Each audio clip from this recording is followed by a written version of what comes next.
Hello my dear students. मैं R K Tiwari साहब अपने आर के ट्यूटोरियल में आप लोगों का स्वागत करता हूं। बच्चों, मैं उम्मीद करता हूं कि आप लोग अच्छे से होंगे और अपनी पढ़ाई भी अच्छे से कर रहे होंगे। बच्चों, आज मैं आप लोगों के सामने क्लास 9 के एनसीईआरटी मैथ का एक्सरसाइज 1.1 लेकर आया हूं। इसमें मैं ये प्रयास करूंगा कि इस एक्सरसाइज के सारे प्रश्न हल करा दूं, तो आप लोग अपने को कंसंट्रेट करके एकाग्रचित होकर सारे सॉल्यूशन को देखने का प्रयास करें, जो आप लोगों के लिए लाभदायक सिद्ध होगा। बच्चों, हमारे इस एक्सरसाइज का पहला क्वेश्चन है कि क्या शून्य एक परिमेय संख्या है। इस क्वेश्चन में दो पार्ट कर दिए गए हैं। पहला पार्ट है कि क्या शून्य एक परिमेय संख्या है। इस प्रश्न का उत्तर देने के लिए बच्चों, तुम लोगों को पार्ट 1 और पार्ट 2 में हम बता चुके हैं कि शून्य एक पूर्णांक है और सभी पूर्णांक एक परिमेय संख्या होते हैं। तो इस आधार पर हम कह सकते हैं कि हाँ, शून्य को या शून्य एक परिमेय संख्या है। इतने क्वेश्चन का आंसर सिर्फ यही होगा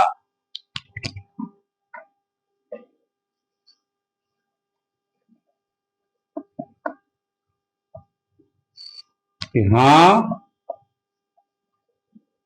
शून्य एक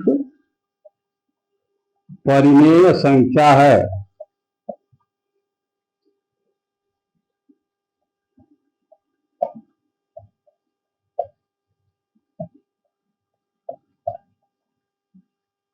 अब हम इस क्वेश्चन के नेक्स्ट पार्ट पर ध्यान देंगे कि क्या इसे आप P बाई Q के रूप में लिख सकते हैं, जहां P और Q दोनों पूर्णांक हैं और Q शून्य नहीं है या Q is not equal to 0। तो क्या इसे आप P बाई Q के रूप में लिख सकते हैं। तो बच्चों, जो 0 है इसको अगर हम लिखें कि इसे P बाई Q के रूप में लिखने पर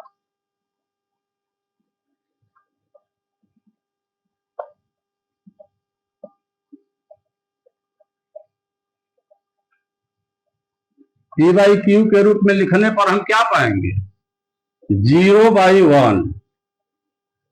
क्योंकि बताए हैं हम कि किसी भी पूर्णांक के बटा में 1 लिख देने से उसके मान पर कोई प्रभाव नहीं पड़ता है। तो अगर हम 0 को 0/1 लिख दिए तो कुल मिलाकर के इसका वैल्यू 0 ही होगा, लेकिन इसका रूप चेंज हो गया, इसका फॉर्म चेंज हो गया और यह 0 अब इस P बाई Q के फॉर्म में या P बाई Q के रूप में आ गया। अब यहां पर हमको ये चेक करना है कि P और Q दोनों पूर्णांक हैं। तो P के स्थान पर इसमें 0 है और Q के स्थान पर 1 है, और चूंकि ये 0 और 1 दोनों ही पूर्णांक हैं, तो यहां तक हमारी बात सही हो रही है कि P और Q दोनों पूर्णांक हैं। और इसके बाद वाला स्टेटमेंट भी अब समझ में आ जाएगा कि Q is not equal to 0। It means यहां पर Q क्या है, ये 1 है, जिसको हम कह सकते हैं कि यह 1 इज नॉट इक्वल टू 0। तो कुल मिलाकर के ये जो हम 0/1 के फॉर्म में लिखे, तो ये हमारे इस क्वेश्चन का पूरा सॉल्यूशन होगा। पहला तो आंसर हम ये देंगे इस पहले पार्ट का कि हाँ, शून्य एक परिमेय संख्या है। और आगे हम लिखेंगे कि जब इसको हम P बाई Q के रूप में लिखेंगे तो यह 0/1 बनेगा। यहाँ 0 और 1 दोनों ही पूर्णांक होंगे और इसका हर शून्य नहीं होगा। समझ में आ गई मेरी बात बच्चों। तो अब हम लोग इसका स्क्रीनशॉट ले सकते हो। इसके बाद हम लोग दूसरे क्वेश्चन को देखेंगे।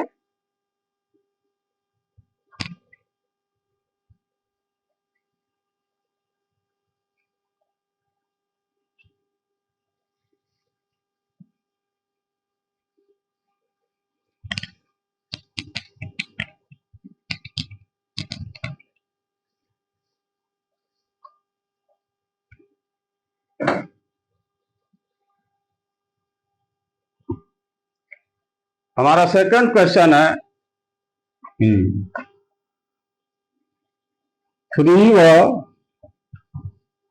4 के बीच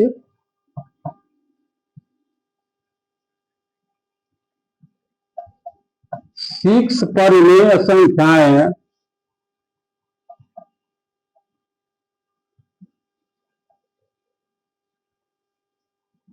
ज्ञात कीजिए।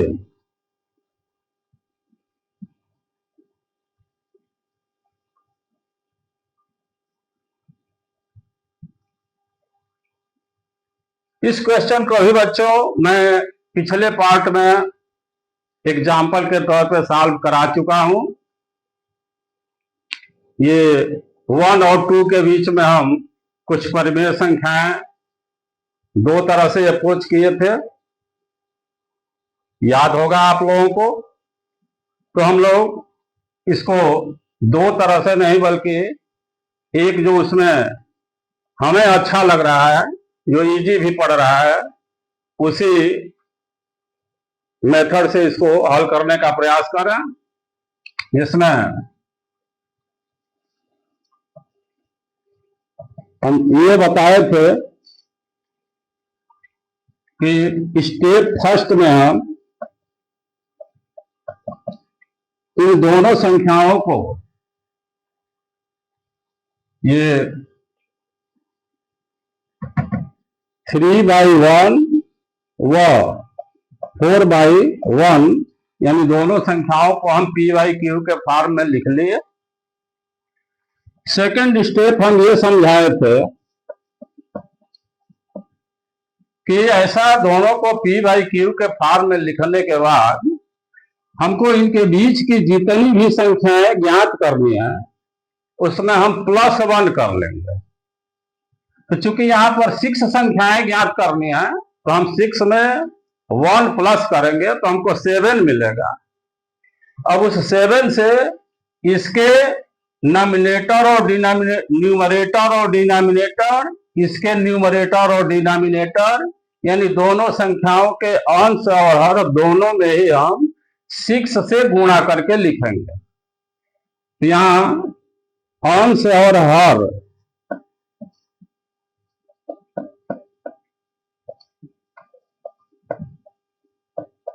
दोनों में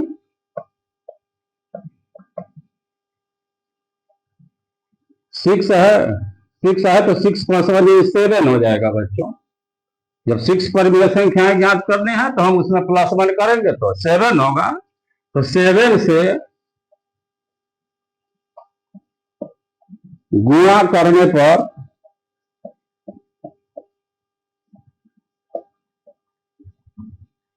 ये 7 से जब मल्टीप्लाई करेंगे तो ये मिलेगा हमको 21/7 और ये मिलेगा 28/7। अब यहां जब दोनों के हर समान हो गए तो अंश को हम क्रमशः बढ़ाते चले जाएंगे और हर में यही 7 7 7 लिखते चले जाएंगे। तो ये जो भी संख्याएं हमको मिलेंगी वह इस 21/7 और 28/7 के बीच की संख्याएं कहलाएंगी, जिसको हम एक्चुअली 3 और 4 के बीच की संख्या कहेंगे। तो यहां हम स्टेप 3 में यह लिखेंगे कि 21/7 व 28/7 के बीच, जो एक्चुअली किसके किसके बीच है, 3 और 4 के बीच है, हमको 6 या 6 परिमेय संख्याएं या 6 रेशनल नंबर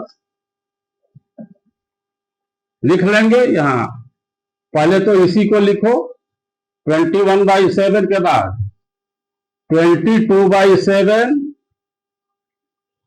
23/7, 24/7, 25/7, 26/7, 27/7 और लास्ट में 28/7।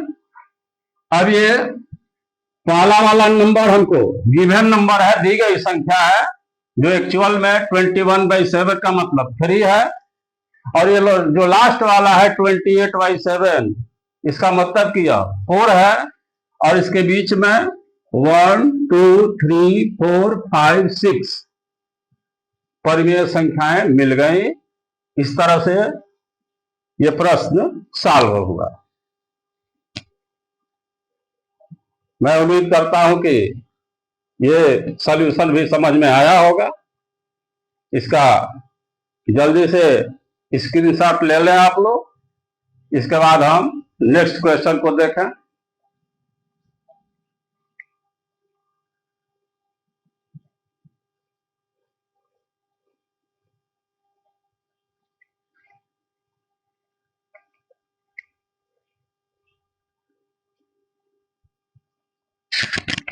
यहाँ यह क्वेश्चन 2 रहा।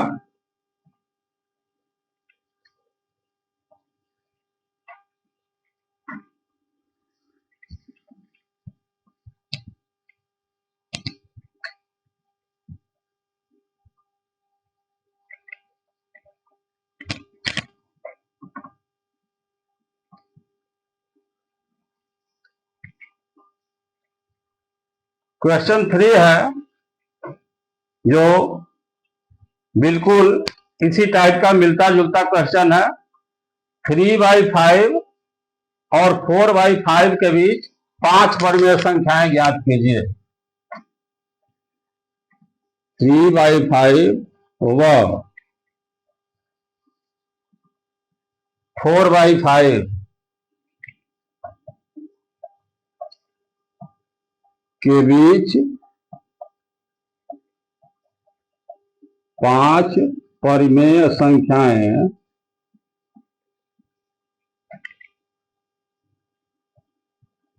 ज्ञात कीजिए।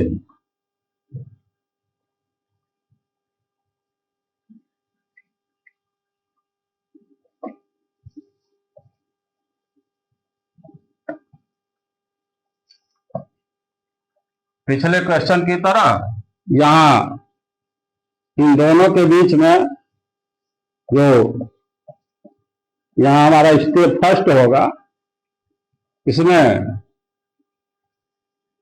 चूंकि ऑलरेडी पहले से ही ये दोनों नंबर P/Q के फॉर्म में दिए हुए हैं, इसलिए हमको इसमें कोई परिवर्तन करने की जरूरत नहीं है। फर्स्ट स्टेप हमारा क्वेश्चन में ही कंप्लीट है, दोनों संख्याएं P/Q के फॉर्म में है। सेकंड स्टेप से हमको ये करना है कि अब इन दोनों नंबर्स के बीच में हमको 5 परिमेय संख्याएं निकालनी है। यहाँ पर हम इनके अंश और हर दोनों में 5 + 1 यानी 6 से मल्टीप्लाई कर देंगे। यहाँ हम लिखेंगे अंश व हर में 6 का गुणा करने पर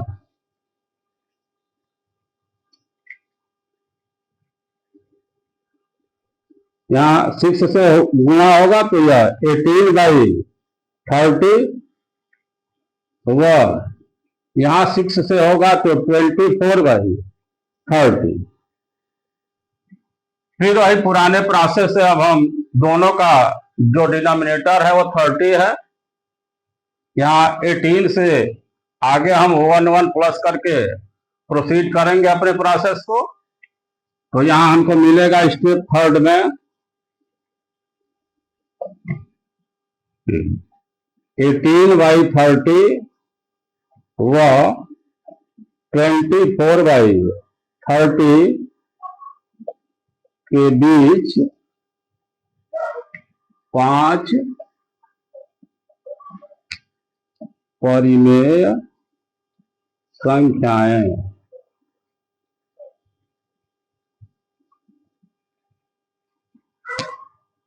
ये पहला नंबर ये हो गया। इसके बाद 19/30, 20/30, 21/30, 22/30, 23/30 and at last 24/30। ये हमारा गिवन नंबर है, ये भी हमारा गिवन नंबर है। बीच में 1 2 3 4 5 ये जो नंबर्स मिले इनको ही हम इस 3/5 और 4/5 के बीच की 5 परिमेय संख्याएं कहेंगे। तो ये सॉल्यूशन भी आप लोगों को क्योंकि पिछले क्वेश्चन से मिलता जुलता है, तो हमें उम्मीद है कि आप लोगों को समझ में आया होगा।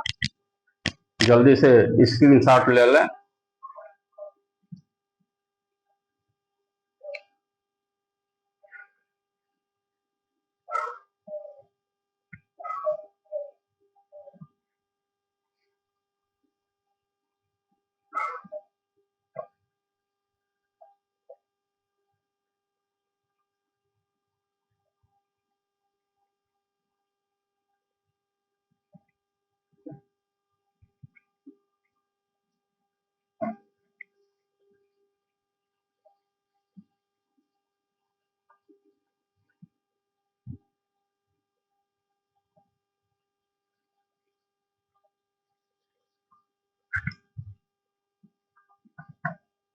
क्वेश्चन 4 में हमको कुछ स्टेटमेंट दिए हुए हैं जिनको हमें ट्रू फॉल्स बताना है, कौन इसमें सही है कौन गलत है। तो पहले हम लोग इस स्टेटमेंट को लिख लें।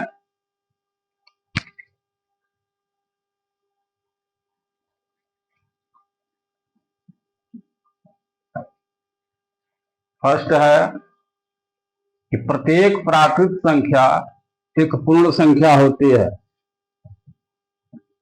प्रत्येक प्राकृत संख्या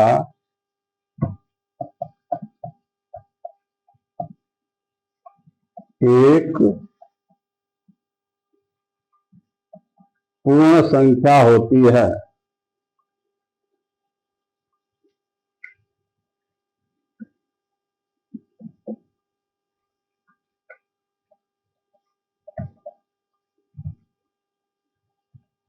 सेकंड है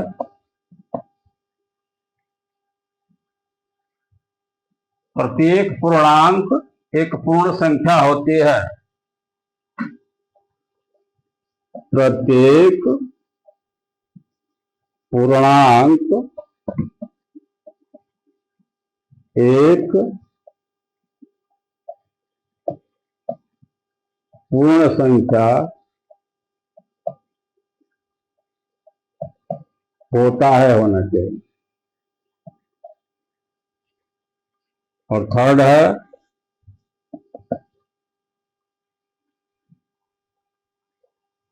प्रत्येक परिमेय संख्या एक पूर्ण संख्या होती है। प्रत्येक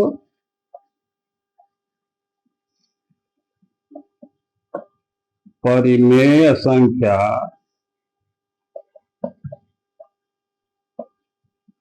एक पूर्ण संख्या होती है।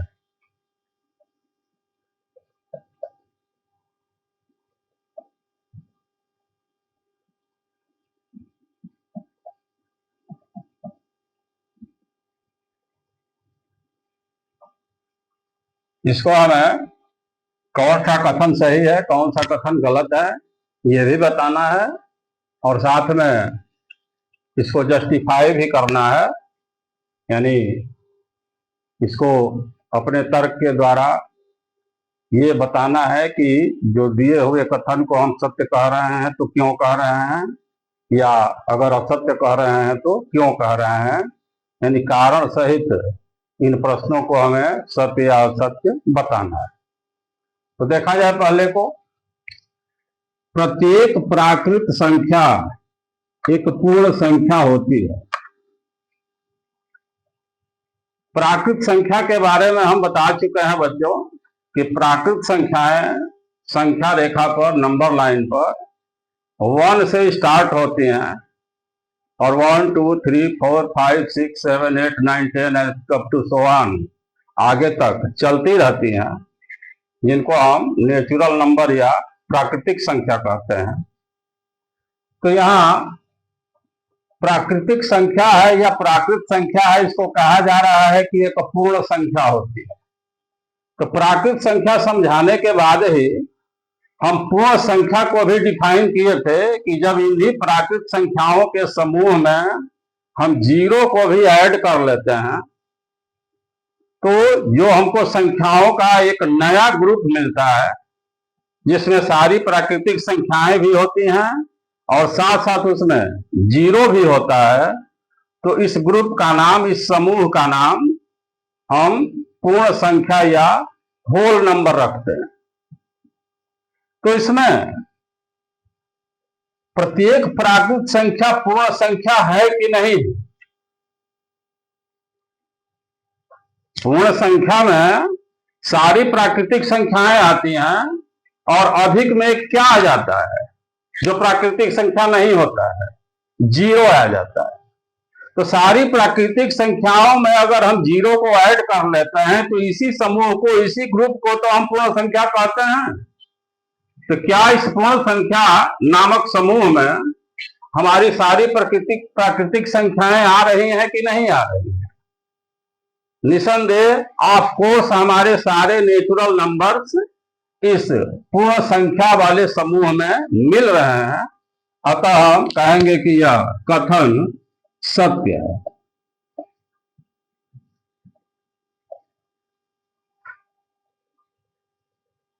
सत्य है। क्यों सत्य है? क्योंकि इसी बात को हमें रिपीट करना पड़ेगा कि क्योंकि सभी प्राकृतिक संख्याएं एक पूर्ण संख्या होती हैं। जो कुछ भी हम इसके जस्टिफिकेशन में आप लोगों को बताए हैं उस बातों पर स्वयं से भी विचार कीजिएगा कि यह कथन सत्य है अथवा नहीं। दूसरा स्टेटमेंट है कि प्रत्येक पूर्णांक एक पूर्ण संख्या है, पूर्ण संख्या होती है। अब यहां पर प्रत्येक पूर्णांक की बात है।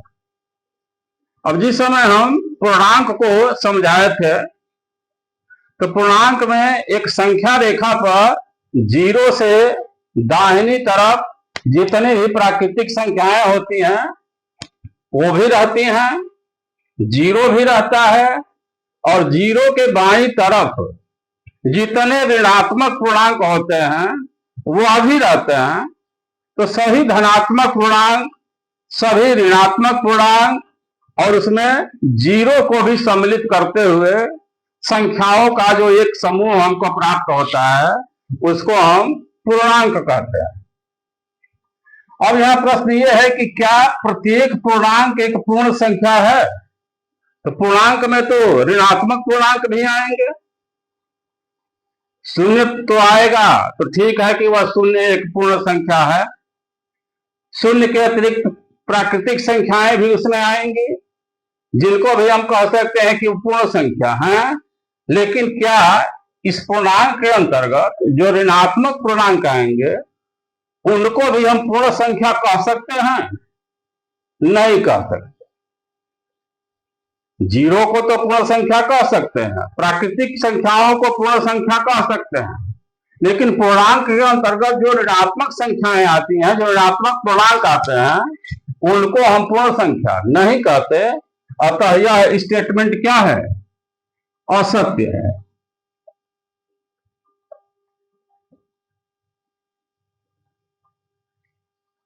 तीसरे स्टेटमेंट पर विचार किया जाए। प्रत्येक परिमेय संख्या एक पूर्ण संख्या होती है।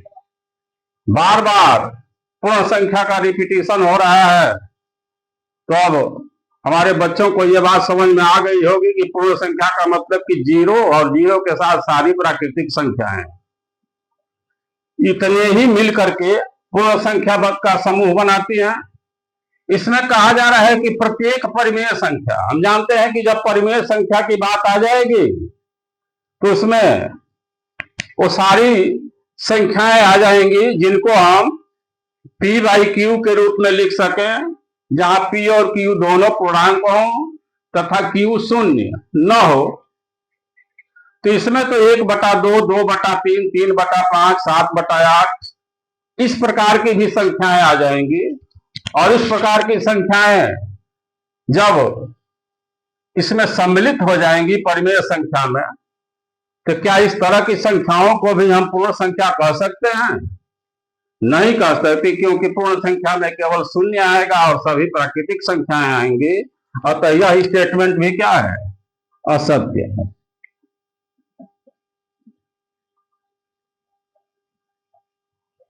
इस तरह से बच्चों आप लोगों का यह एक्सरसाइज 1.1 के सारे प्रश्न हल हो गए। मैं उम्मीद करता हूं कि सभी प्रश्नों के हल सॉल्यूशन आप लोगों को अच्छी तरह से समझ में आए होंगे। अगर कहीं कोई मेरी बात समझ में न आई हो तो आप लोग कमेंट के माध्यम से हमको बताने की कोशिश करेंगे। मैं नेक्स्ट क्लास में आप लोगों के उस डाउट को फिर क्लियर करने का प्रयास करूंगा। Thank you watching for this video.